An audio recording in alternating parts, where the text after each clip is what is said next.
जितने भी श्रोता भगवान हैं, मानस का चौपाई है जे तुलसी पक्षी के पिए घटे न सरकानीर, दान किए धन ना घटे जो सहाय रघुवीर। है सखी चल दुल्हा सरकार के रूप में देखे के लिए।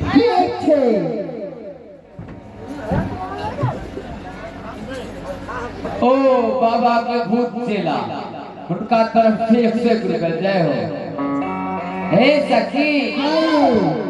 चलो ना दुल्हा सरकार के देखे के लिए पैसा गुलाब। हाँ चलो। दुल्हा आए दुआरिया आए देखो देखो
सरकार के रूप में जब देखो देख लिया मेरा भाई देख ली ग्रुप में।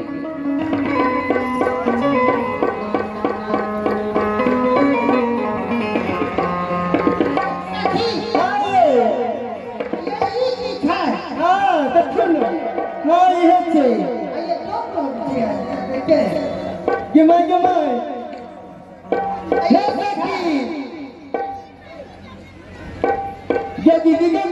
ये तो दुल्हा के देखे छी गर्दन में ऐसा थी हां एक क्या देखा था दिवस करते ये की अरे ये तो पूरा हो तुम हां ये सही कहै छी एक क्या काम तो तूने मिला नहीं किया सही में कहै छी तुम ना तो नहीं देख रहे छी कि हम अरे गाना चल है हां अरे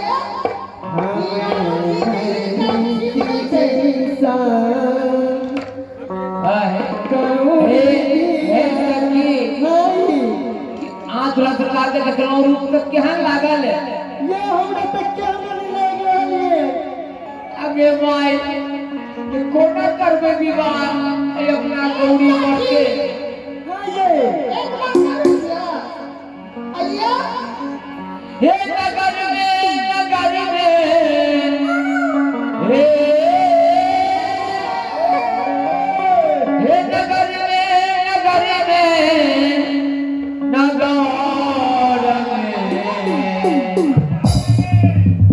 यह दुल्हा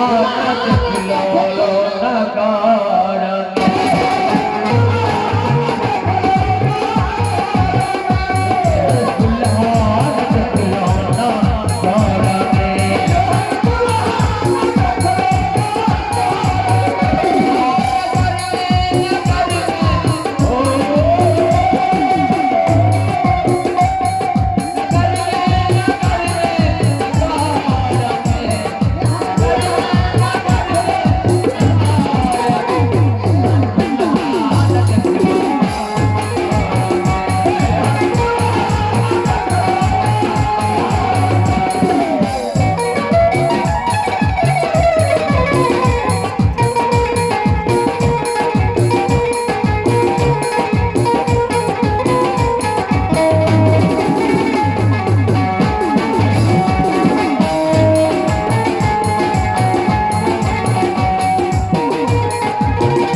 विवाह प्रसंग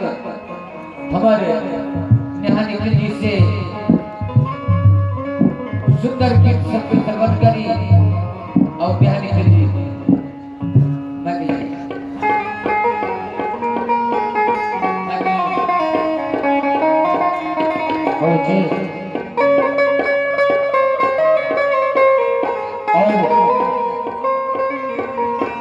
और सुंदर सा प्रसंग पर प्रसन्न होकर